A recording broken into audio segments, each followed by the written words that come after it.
ഇതുവരെ തല്ല് കൊടുത്തിട്ടേ ഉള്ളൂ, വാങ്ങിയിട്ടില്ല. കണ്ടവന്റെ തല്ലും വാങ്ങി പോലീസിന്റെ ഇടിയും കൊണ്ട് മൂക്കിന്റെ പാലവും തകർത്തോണ്ട് വന്നിരിക്കുന്നു എരപ്പാടി.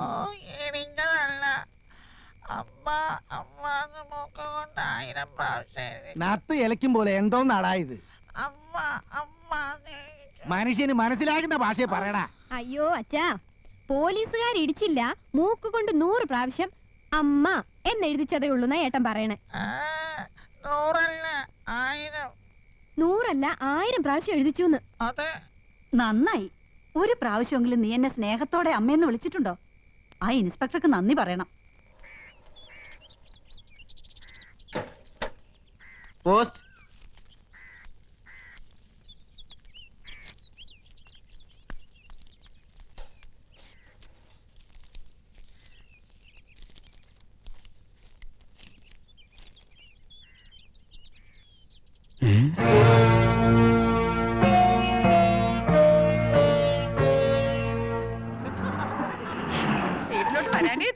അതെ അതെ, സത്യം എടുത്തി പറഞ്ഞത്.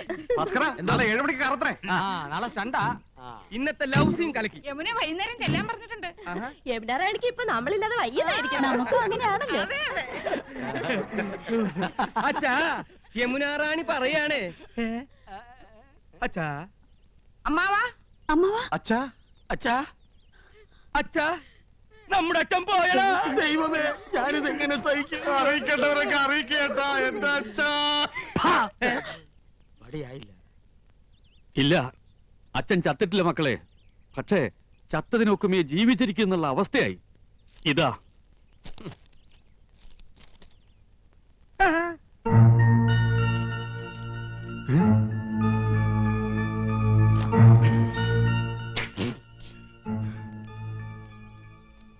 എന്താ സിനിമാ നടന്മാർക്കൊന്നും നാവില്ലേ? ഫോൺ ബില്ല് എഴുതി വന്നിരിക്കുക. ചെറിയ തുകയുള്ളൂ, 24,639 റുപ്യ. 24,639 രൂപയെന്ന്. 24,639 രൂപയെന്ന്. ഒയറില്ലാത്ത മൊബൈലിന് ഇത്രയും രൂപയോ? ഇന്നോ നേരിട്ട് കണ്ട് പറയേണ്ടതും ഒരു കാർഡിൽ എഴുതി ഇടേണ്ടതും ഒക്കെ എല്ലാവരും ഫോണിലല്ലേ വെച്ച് താങ്ങിയത്. ഹോ, എന്തൊരു അത്യാവശ്യമായിരുന്നു ഫോണിന്. കൊണ്ടുപോയി അടക്കേ. ഞമ്മളോടാ കളി.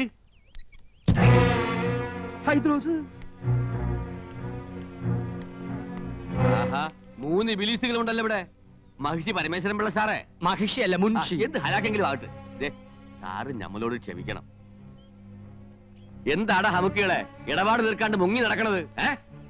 മൂപ്പരെ, TV, fridge, washing machine, sofa, കസേര എന്ന് വേണ്ട എല്ലാ ലൊട്ടിലൊടുക്കും കൂടി 1,16,000 ഉറുപ്പ്യ ഞമ്മക്ക് കിട്ടാനുള്ളതാ. പിന്നെ പലിശ. ഞമ്മള് കടം കൊടുത്തത് ഇവരുടെ ഉദ്യോഗവും പത്രാസം കണ്ടിട്ടൊന്നുമല്ല. പിന്നെന്താ, നിങ്ങൾ ഒറ്റ ഒരാളെ ഓർത്തിട്ടാ ഞമ്മടെ കായ് തരണ്ട. എന്നോടൊരു വാക്ക് ചോദിക്കാതെ കൊടുത്ത കടത്തിന് ഞാൻ ബാധ്യസ്ഥനല്ല. അതെ, എത്രയും പെട്ടെന്ന് പണം കൊടുത്ത് ഇടപാടുകാരെ ഇവിടെ നിന്ന് ഒഴിവാക്കണം. വലിയ സിനിമാക്കാരല്ലേ, കാശുണ്ടാവുമല്ലോ. അപ്പുറത്ത് താമസിക്കണ നടിയും നിങ്ങളും തമ്മിൽ ലോഹ്യത്തിലാണെന്ന് ഇവിടെ ഒരു പഹയ സിനിമയിൽ അഭിനയിച്ചു എന്നൊക്കെ ഞമ്മളും കേട്ടല്ലേ. അത് ഞാനാ. ആഹാ, അപ്പൊ പണം കിട്ടിക്കാണുമല്ലേ? എണ്ണി വെക്കി. ഒരു മാസത്തെ അവധി കൂടെ. ഒന്നും പറയണ്ട. കടം കൊടുത്താ ഇടം കൂടി കൊടുക്കണമെന്നല്ലേ പറയണത്? അങ്ങനെ പറയണണ്ട. ഉണ്ടിക്കാ. എന്നാ ഞമ്മടെ കിതാബിൽ അങ്ങനെ പറയണില്ല. കടം തന്നാ മേടിക്കായി ഹൈദ്രോസിന് അറിയാം. കാതറൂട്ടിയെ ഇങ്ങോട്ട് ഇറങ്ങി പാടാ. ഈ അകത്തേക്ക് എന്നാ ടിവിയും ഫ്രിഡ്ജും കസേരയൊക്കെ എടുത്ത് പുറത്തേക്ക് ഇട്. ഞങ്ങൾ സമ്മതിക്കൂല. നിങ്ങളുടെ സമ്മതം ആരെങ്കിലും ചോദിച്ചാ പാടാ.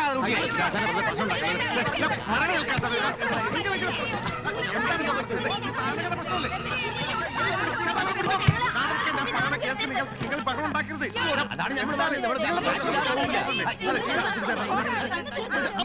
അങ്ങനെ വേണം, അങ്ങനെ വേണം. കാണടി പൂരം, മുനുഷിയുടെയും മക്കളെയും ഒരു ഗതികേടെ. ഞാൻ ആലോചിച്ചിട്ട് ഒരു വഴിയേ കാണുന്നുള്ളൂ. ഫ്രിഡ്ജും ടിവിയും സോഫ സെറ്റും ഒക്കെ ഹൈദ്രോസ് കൊണ്ടുപോക്കോട്ടെ. ബാക്കി പണം അന്വേഷിച്ചാൽ മതിയല്ലോ. ആ പുതിയ മനസ്സിരിക്കട്ടെ. വീട്ടിൽ നിന്ന് സാധനം പെറുക്കിക്കൊണ്ട് പോകുന്ന നാട്ടുകാർ കണ്ടാലേ ഞങ്ങൾക്ക് അതിന് നാണക്കേട്. നാട്ടുകാർ കണ്ടോട്ടെ എന്ന് വെക്കാം. ആ യമുന കണ്ടാലോ പിന്നെ ജീവിച്ചിരുന്നിട്ട് കാര്യമില്ല. നീ ജീവിച്ചിരിക്കണ്ടേ? നീ ഒന്നും ജീവിച്ചിരിക്കാൻ പാടില്ല. ഞാൻ അന്നേ പറഞ്ഞതാ വലിയ ആഡംബരമൊന്നും വേണ്ടാന്ന്. സമ്മതിക്കത്തില്ല. അവിടെ ഒരു പ്രസ്റ്റീജ് ഷൂസ്. നീ പറഞ്ഞതാണ് അതിന്റെ സത്യം. യമുന റാണിക്ക് വെള്ളം കുടിക്കാൻ ഫ്രിഡ്ജ് ഇല്ലെങ്കിൽ തൂങ്ങിച്ചാവുന്ന ഭീഷണിപ്പെടുത്തിയവളാ ഇവള്. ഇപ്പൊ അവളുടെ നിൽപ്പ് കണ്ടില്ലേ? അണ്ടി കളഞ്ഞ അണ്ണാന്റെ പോലെ. അമ്മിയിൽ അരച്ചാൽ അഭിമാനക്ഷതം. ഗ്രൈൻഡർ മേടിക്കണം. ജന്മത്തെ നീ നിന്റെ വീട്ടുകാരൻ കണ്ടിട്ടുണ്ടോ ഗ്രൈൻഡർ? ഒക്കെ വാങ്ങി കൂട്ടുന്നവരെ ഉറങ്ങാൻ സമ്മതിച്ചിട്ടുണ്ടോ നീയൊക്കെ? പെണ്ണുങ്ങളായ അങ്ങനെ പലതും പറയും. ആണുങ്ങൾ അത് കേട്ട് തുള്ളാൻ നിൽക്കുന്നതിന് കൊണ്ടുപോയി അടക്കി. നിന്റെ കരണക്കുറ്റി ഉണ്ടല്ലോ, കൊന്നുകളയും ഞാൻ. തടയണ്ട, ഞാൻ കൊല്ലട്ടെ, കൊല്ലാൻ. 5 പിള്ളേരുടെ അമ്മയായപ്പോ നിങ്ങൾക്ക് എന്നെ വേണ്ടാന്നായി. കൊല്ലാൻ. നിന്റെ അതെ, നമ്മൾ ഇങ്ങനെ പരസ്പരം കൊല്ലാൻ നിൽക്കണ്ട. ആ കാതർ റൂട്ട് കയറി നമ്മളെ കൊല്ലായിരിക്കുള്ള വഴി നോക്ക്. 3 പേര് കൂടെ നോക്കിയാ മതി. എത്രയും വേഗം പണം കൊടുത്ത് അയാളെ പറഞ്ഞു വിടാൻ നോക്ക്. എടി കുരുടി, നിന്റെ ഈ സോഡാ കുപ്പി കണ്ണടം തല്ലി പൊട്ടിക്കും. ആ ചേട്ടാ, ഐഡിയ കിട്ടി പോയി. നമുക്ക് ഇവളമാരുടെ ആഭരണം ഊരി കൊടുക്കാം. തരില്ല, എന്റെ മകൻ. തരില്ല, അതെന്താ തരില്ല എന്ന് പറഞ്ഞു? ഇല്ല, തരില്ല, ഞാൻ തരില്ല. നീ തരും, നീ തരും. എന്നെ കെട്ടിച്ചു വിടാൻ തരില്ല. എന്റെ അമ്മ നെല്ലിച്ചിട്ട് മുതലിച്ചുണ്ടാക്കിയതാ. ഇനി അരിച്ചിട്ട് മുതലിക്കാൻ മതി. എന്നെ വട്ടം ചിറ്റി കളിപ്പിക്കരുത് നീ. ഉരുടി ഇല്ല, ഞാൻ തരില്ല. എന്റെ മുത്തശ്ശി എനിക്ക് തന്ന കല്ലുവളയാ. ഇത് ഞാൻ തരില്ല. അറിയാടി, ഈ കല്ലുവളയുടെ പേരിൽ നിന്റെ മുത്തശ്ശി മുത്തച്ഛനെ ഒരുപാട് വെള്ളം കുടിപ്പിച്ച കഥകളൊക്കെ എനിക്കറിയാടി. ഇനി എന്റെ വംശ പരമ്പരകൾക്ക് അത് ഉണ്ടാകരുതടി. നിന്റെ കല്ല് വെച്ച നുണയേക്കാൾ വലുതല്ലടി നിന്റെ ഈ കല്ലുവള. ഊരടി അങ്ങനെ പോരട്ടെ. അതും കൂടെ എനിക്ക് വേണം. പോലും ഞാൻ തരില്ല. നീ തരും. എന്ത് ചേട്ടാ കാണിക്കാൻ ആൾക്കാർ നിൽക്കണ കണ്ടില്ലേ ചേട്ടാ? നിൽക്കട്ടെ. എന്ത് ചേട്ടാ? ആഹാ, അങ്ങനെ 5 പവന്റെ അരഞ്ഞാൻ ഒട്ടോട്ട് നീ ഞെളിയണ്ട അടി. അയ്യോ, എന്റെ അറിഞ്ഞാണ് പോയി. ഓ, അവന്റെ തൊലിക്കെട്ടി. കുറച്ച് സ്വർണ്ണുണ്ട്. ഇങ്ങോട്ട് തരും. ഞങ്ങൾ ഇത് പണയം വെക്കാനോ വിൽക്കാനോ പോയ അച്ഛനറിയും. അതുകൊണ്ട് നിങ്ങൾ ഇത് വിറ്റെടുത്തോ. ബാക്കി എത്രയാന്ന് വെച്ചാ പണവും പലിശയും ഞങ്ങൾ അവിടെ എത്തിച്ചോളാം. ഇനി പണത്തിന് ഇങ്ങോട്ട് വരരുത്. സ്വർണം തന്ന കാര്യം ഒരിക്കലും അച്ഛൻ അറിയാനും പാടില്ല. വലിയ അഭിമാനിയാ. ഇത് നിങ്ങൾക്ക് നേരത്തെ ആകാറുന്നില്ലേ? പെണ്ണുങ്ങളുടെ കണ്ണീര് വീണ മുതലാ. കൊണ്ടുപോക്കോ. പോണ വഴിക്കൊരു സൂപ്പർ ഫാസ്റ്റ് നിയന്ത്രണം വിട്ട് വന്നാ പോരെ. ഹൈദ്രോസേ,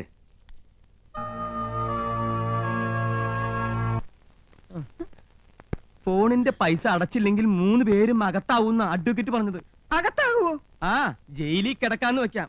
പക്ഷെ മുൻമന്ത്രിമാരോടൊപ്പം ഇരുന്ന് ഗോതമ്പുണ്ട കഴിക്കണല്ലോ എന്ന് ഓർക്കുമ്പോ ദൈവമേ, ഞാനും എന്റെ 5 പിള്ളേരും വഴിയാതോരാവോ? എന്നാ തോന്നണേ. ഓ, ഏതോ ഒരു ഹിന്ദി കവി പാടിയതുപോലെ മേരാ മൻ അശാന്ത് ഹേ കൗസു അശാന്ത് ഹേ. ഒരു വഴിയുണ്ട്. യമുനോട് ചോദിച്ചാ പണം കിട്ടും. ഏ? പണമില്ലെങ്കിൽ യമുനോട് ചോദിക്കാനല്ലേ അമ്മാവൻ പറഞ്ഞത്. അതൊരു കളിയാക്കലാണ്. എന്നാലും നമ്മൾ ചോദിച്ചാൽ യമുന പണം തരുമെന്നുള്ളത് ഉറപ്പാ. കടവും വിട്ടാ അമ്മാവന്റെ മുമ്പിൽ തലയുയർത്തി നടക്കുകയും ചെയ്യാം. എന്താ ഐഡിയ ഐഡിയ. നന്ദേട്ടൻ ഒറ്റയ്ക്ക് പോയാ മതി. ഒരു നയത്തിനൊക്കെ ചോദിച്ചാ കിട്ടുന്നു. മനസ്സിലായില്ലേ? ആ കൗസു മുझे ആലിംഗം കരോ. അങ്ങനെ യമുന റാണിയുമായി തനിച്ച് സംസാരിക്കാൻ ഒരു അവസരമായി. ഭാര്യമാരായ ഇങ്ങനെ വേണം. എന്റെ ഹിന്ദു മാലയും വളയും പോയവരുടെ ദുഃഖം മനസ്സിലാക്കാം. അതൊക്കെ മറ്റുള്ളവർ കാണുന്നതാണ്. നിന്റെ പൊന്നരഞ്ഞാണം ഞാൻ മാത്രമല്ലേ കാണുന്നുള്ളൂ. വീട്ടിൽ ചെല്ലുമ്പോ അരഞ്ഞാണ്ട് എന്തിയെന്ന് ചോദിച്ചാ ഞാൻ എന്ത് പറയും? അരഞ്ഞാണം വരെ കാണത്തക്ക വിധം നീ നടക്കരുത്. എന്താ വീട്ടുകാരെ നിന്റെ അരയെ തപ്പി നോക്കൂ. അതൊക്കെ പോട്ടെ, നമുക്ക് കാര്യത്തിലേക്ക് കിടക്കാം. ഞാൻ ചോദിച്ചാ യമുന റാണി 50,000-മോ 1,00,000-മോ ഒരു മടിയും കൂടെ അതെടുത്ത് തരും. അത് വേണോ? തരുമോ? തരും തരും തരും. ഞാനല്ലേ പറയണേ, തരും. ഞാൻ പോയി ചോദിക്കാം. അത് വേണ്ട. അങ്ങനെ എന്റെ ഭാര്യ ആരുടെ മുമ്പിൽ കൈ നീട്ടുന്നത് എനിക്ക് ഇഷ്ടമല്ല. ഞാൻ തന്നെ പോ. എന്നാ അത് മതി. എടി മണ്ടി, യമുനയെ സ്വകാര്യമായിട്ടൊന്ന് കാണാൻ ഞാൻ എത്രയോ കൊതിച്ചതാ. നീയായിട്ടൊരു അവസരം ഉണ്ടാക്കി തന്നല്ലോ, നന്ദി. എന്താ ആലോചിക്കണേ? അല്ല, നിന്നോട് യമുനയ്ക്കുള്ള അറ്റാച്ച്മെന്റ്. ആ, ഞങ്ങൾ അങ്ങനെയാ. പിന്നെ ഏട്ടനൊന്നും അറിയരുത്. രാത്രി പോയാ മതി. ദേ, യമുനയുടെ പണം വാങ്ങിയ ക്രെഡിറ്റ് നമുക്ക് തന്നെ കിട്ടണം.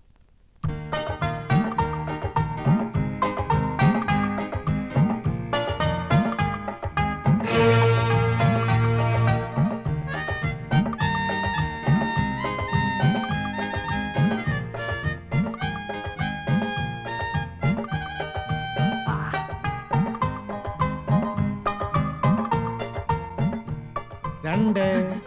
ഇയാൾക്ക് ഉറക്കമില്ലേ?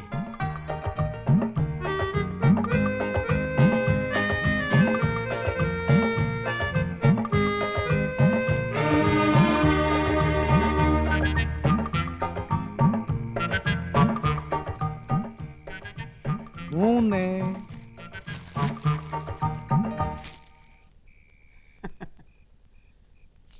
അന്തരാസക്തായ ഹായ്, என்னங்க சார் இந்த நேரத்துல? कुछ नहीं. யமுனா ராணிக்கு இஷ்டப்பட்ட ஆப்பிள் பசந்த் है ना? Thank you. மணி என்ன தெரியுமா? ഇന്നെടുത്ത പാഠം കാണാതെ പഠിച്ചോ? அது கேட்கவா வந்தீங்க? சொல்லுங்க, வந்த விஷயம் என்ன? என்னமோ மறைக்கிறீங்க ഒന്നുമില്ല, ഉറക്കം വരുന്നില്ല. യമുന റാണിയായിട്ട് സംസാരിച്ചിരിക്കാലോ ഒന്ന്. இவ்வளவு தானே ஐ அம் ஆல்சோ கெட்டிங் போர்ட் வாங்க உட்காரலாம் உங்க வைஃபையும் கூட்டிட்டு வந்திருக்கலாமே അതൊക്കെ നമുക്കൊരു ശല്യാവില്ലേ? യമുനേ, അയ്യോ എന്റെ അനിയൻ, അവൻ എന്തിനാ ഈ നേരത്ത്? ബദ്മാഷ്, കുലുക്കപ്പെട്ട. நீங்க இங்க வந்தது அவங்களுக்கு தெரியாதா ഇല്ല, ഞാനിപ്പോ ഇവിടെ നിക്കണത് അവൻ കണ്ട പ്രശ്ന. அதனால என்ன വേണ്ട, അവൻ അറിയണ്ട. ഞാൻ ഈ സോഫയുടെ പിന്നിൽ ഒളിച്ചോളാം. അവനെ പെട്ടെന്ന് ഒഴിവാക്കിയാ മതി പ്ലീസ്. വായി നോക്കിയാണേ. ഹലോ യമുന റാണി. ஹலோ கோபன் சார் நீங்களும் ஏதாவது gift கொண்டு வந்திருக்கீங்களா എന്ന് വെച്ചാ വേറെ ആരെങ്കിലും ഇതുപോലെ എന്തെങ്കിലും കൊണ്ടുവന്നാച്ചാ? என்னோட ஒரு ஃபேன் இப்பதான் ஆப்பிள் கொண்டு வந்து ഓ கொடுத்திருக்காரு യമുന റാണി, ഇതുപോലെ അണ്ടനും അടകൊണ്ടനും കൊണ്ടുവരുന്നു വാങ്ങിക്കരുത്. യമുന റാണി ഒരു ലോല ഹൃദയാണ്. അത് മനസ്സിലാക്കാനുള്ള വിവരം ശ്രീകൃഷ്ണമൂർത്തിയാർക്കില്ല. உங்க பெரிய அண்ணன் கொண்டு வந்தா അവൻ അണ്ണനാ. പൊണ്ണൻ എന്ന് പറയുന്നതാവും ശരി, വെറുതെ ചാപ്പാട്. ചക്കപ്പഴത്തിൽ ഈച്ച പൊതിഞ്ഞ മാതിരി. അവരെയൊന്നും യമുന റാണി അടുപ്പിക്കരുത്. ஆமா நீங்க என்ன கொண்டு வந்திருக்கீங்க യമുന റാണിയുടെ സൗന്ദര്യം ഇതുപോലെ എന്നെന്നും നിലനിർത്താൻ, 17ന്റെ സൗന്ദര്യം പൂത്തുലയാൻ ഞങ്ങളുടെ ലേറ്റസ്റ്റ് പ്രോഡക്റ്റ് മേനി മിനുസ കസ്തൂരി. ஆமா இது என்ன விலை വിലയോ? ഇതുപോലൊരു ചിരി മതിയല്ലോ. അയ്യോ മതി മതി, ഇപ്പൊ തന്നെ 10 ബോട്ടിലിന്റെ വിലയായി. உங்க சின்ன அண்ணன் வந்துட்டாரு മറ്റൊരു പൊണ്ണൻ ഉണ്ട കണ്ണൻ. യമുന റാണി ഇനി ഇവിടെ നിന്ന പ്രശ്നമാവും. ஏதாவது சோஃபா பின்னாடி ஒளிஞ்சுக்கோங்க இந்த sofa Kasthuri. Hello Rani. Hello mister Krishnakumar. ദാ, താങ്ക്സ്. ഈ നേരത്തെ എന്താ വന്നതെന്നായിരിക്കും. യമുന റാണി ഒന്ന് ഫ്രീ ആയിട്ട് കിട്ടണ്ടേ? ആക്ടിംഗ് ഒന്ന് പ്രാക്ടീസ് ചെയ്യാമെന്ന് കരുതി. ஆமா நீங்க இங்க வந்தது உங்க மனைவிக்கு தெரிஞ்சா? ഒന്നുമില്ല. உங்க பிரதர்ஸ் ബ്രദേഴ്സ്, ബെഗേഴ്സ്. കലാഹൃദയമില്ലാത്ത ഇഡിയറ്റ്സ്. ഒരുത്തർ ഹിന്ദി വാദ്യർ, മറ്റൊരുത്തർ മെഡിക്കൽ റപ്പ്. 2 പോത്തന്മാരും ഇപ്പൊ കൂർക്കം വലിച്ചു കിടന്ന് ഉറങ്ങുന്നുണ്ടാവും. உங்க அப்பா അച്ഛനാ എവിടെ? അയ്യോ വിടല്ലേ. അയ്യേ. ദേ,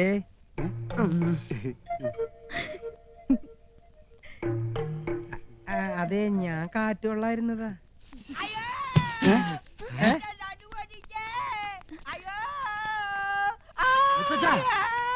മുത്തച്ഛാ, മുത്തശ്ശന് എന്ത് പറ്റി മുത്തശ്ശ? ഒന്ന് പറയട്ടെ, യമുനാ റാണിയുടെ മാമി സന്താനവല്ലി വരുന്നെന്ന് കേട്ടു. എന്ന് അവരെ ഒന്ന് കണ്ട് ഈ റോസാപ്പൂ ഒന്ന് കൊടുക്കാന്ന് കരുതി ഞാൻ ഈ തൂട് വഴി കേറിയപ്പോഴാ അടിവയറ്റില് ഗുർമൻ പ്രശ്നം ഉണ്ടാക്കിയത്. പിടി വിട്ടുപോയടേ. താരം താരം ആ വീട്ടിൽ നിന്നായിരിക്കും. അച്ഛനും അമ്മയും വരണമെന്തോ. എന്റെ പറക്കോട്ട് ഭഗവതി, കല്ല് വെച്ച വള എവിടെയും ചോദിച്ചാൽ ഞാൻ എന്തൊരു സമാധാനം പറയും. ആ താരം താരം തേരിൽ വന്നിറങ്ങുന്നു തീരം എന്താ?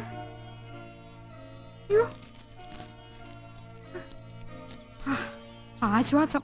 കത്ത് എനിക്കല്ല, ഇന്ദുവിനാ. ഇന്ദു, ഇന്ദു എവിടെ ആനന്ദം? അവൾക്കൊരു കത്തുണ്ട്. മോളിക്ക് തെറ്റി എന്റെ കൊണ്ട് തന്നു. ഓ എന്നാ ഏടത്തിക്കുള്ള കത്ത് എന്റെയിലാ കിട്ടിയിരിക്കണേ. പൊട്ടിച്ചെന്നേ ഉള്ളു, വായിച്ചില്ല കേട്ടോ.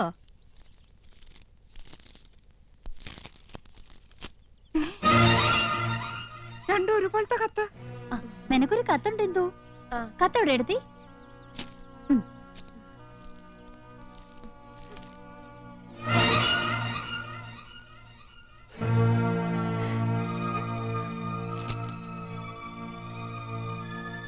രണ്ടാൾക്കും കത്തുണ്ടല്ലോ. കൗസല്യടുത്തിട്ട് വീട്ടിൽ നിന്നാ? നിനക്ക് ആരുടെ കത്താ ഇന്ദു?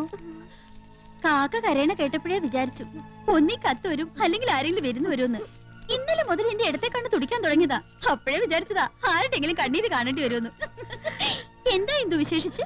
ഏടത്തിയുടെ കണ്ണു തുടിച്ച ഏടത്തിയാ കരയേണ്ടത്. ഏടത്തിക്കുണ്ടൊരു കത്ത്, അത് എനിക്കാ കിട്ടിയത്. ദാ വായിച്ചു നോക്ക്.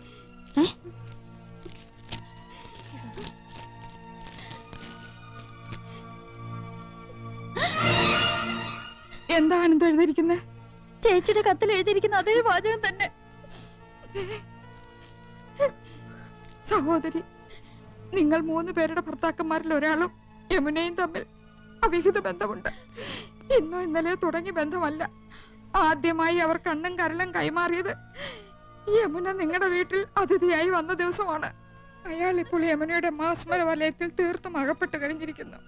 പ്രായം മറന്ന ഒരു പ്രണയ കാവ്യം തന്നെ അവർ രചിക്കുകയാണ്. അയാളുടെ തമാശകളും പൊട്ടിച്ചിരികളും കാമുകിയെ ഹരം കൊള്ളിക്കുന്നു. അയാൾക്ക് യമുനയ്ക്ക് അയാളെയോ പിരിയാൻ കഴിയാത്ത വിധം ബന്ധം ദൃഢമായി കഴിഞ്ഞിരിക്കുന്നു. വൈകാതെ അവർ മദ്രാസിലേക്ക് വിമാനം കയറുമെന്നാണ് സൂചന. ടിക്കറ്റ് വരെ എടുത്തു കഴിഞ്ഞിരിക്കുന്നു. ജാഗ്രത പാലിക്കുക, സൂക്ഷിക്കുക. ഒരഭ്യുദയകാംക്ഷി.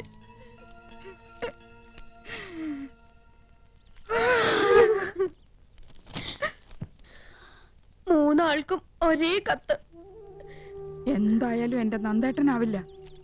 5 പിള്ളേരെ എന്നെ ഉപേക്ഷിച്ച് നന്ദേട്ടൻ എങ്ങും പോവില്ല. കൃഷ്ണേട്ടനല്ല, അല്പം സിനിമാ ഭ്രാന്തുണ്ടെങ്കിലും ഇങ്ങനത്തെ വീക്ക്നെസ് ഒന്നുമില്ല. ഗോപേട്ടൻ പോവാൻ ഇമ്മിണി പുളിക്കും. യമുനേക്കാൾ ചന്തം എനിക്കുണ്ടെന്ന് ഇന്നലെ രാത്രിയും പറഞ്ഞതാ. ഡാർജിലിംഗ് ഡാർജിലിംഗ് എന്ന് അത്രയും വിളിക്കില്ല. ഇനി നന്ദേട്ടനായിരിക്കുവോ? കൃഷ്ണേട്ടനാവോ? ഗോപേട്ടനാണോ? ആരായിരിക്കും ആ ഒരാൾ?